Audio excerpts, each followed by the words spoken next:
Issiq yoz faslida qisir sigir, tana va novvos yemlash bu judayam qiyin, mashaqqat ish.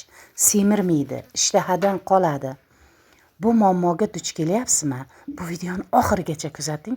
Albatta siz uchun foydali maslahatlar bor. Profilimga kiring, videolarni kuzatib chiqing. Novvos, tana, qisir, sigir yemlash haqida anchagina videolar bor. Ayniqsa yoz faslida juda ham qiyin bularda semirishi. Videolarimda yangi TikTok chorva boqish sirlari haqida bu kanalga o'tib ko'ring. Instagram, Facebook to'liq holatida YouTube kanalida kuzatib borishingiz mumkin. Agar siz tana, qisir sigir yemlayotgan bo'lsangiz, har oyda bir marta tana, qisir sigirlar kuyga keladi. Bu sizga muammo. Tana ham, qisir sigir ham kuyga kelgandan keyin ozishni boshlaydi. Kamida 5 kilo vis yo'qotadi. Novvos vis yo'qotmaydi, lekin issiqda yemay qoladi yemda.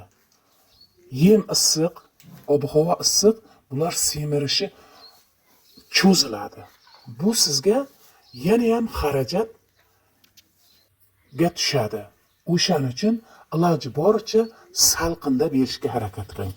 Erta tongda va kechki salqinda bering. Agar sayxonangizda parrak bo'lmasa, iloji boricha shamol esayotgan daraxt tagiga bog'lang.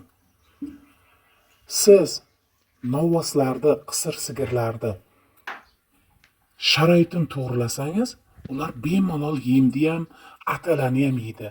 Atala qilayotgan bo'lsangiz, yem berayotgan bo'lsangiz, bularni uzoq vaqt ushlab turmang. Atalani qilib bo'lgandan keyin, sovigandan keyin birdan bering. Shunga mo'ljallab qiling atalani ham.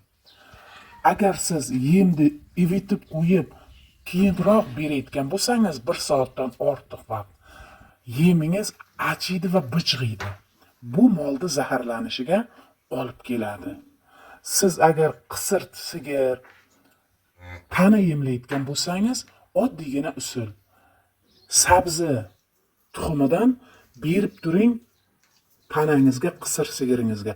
O'shanda ular kuyga kelmaydi. Bu tajribadan o'tgan. Sabzi tuxumdan 2 kilo olasiz va ovqatiga qo'shib berib turasiz. Qisir sigir ham, tana ham kuyga kelmaydi.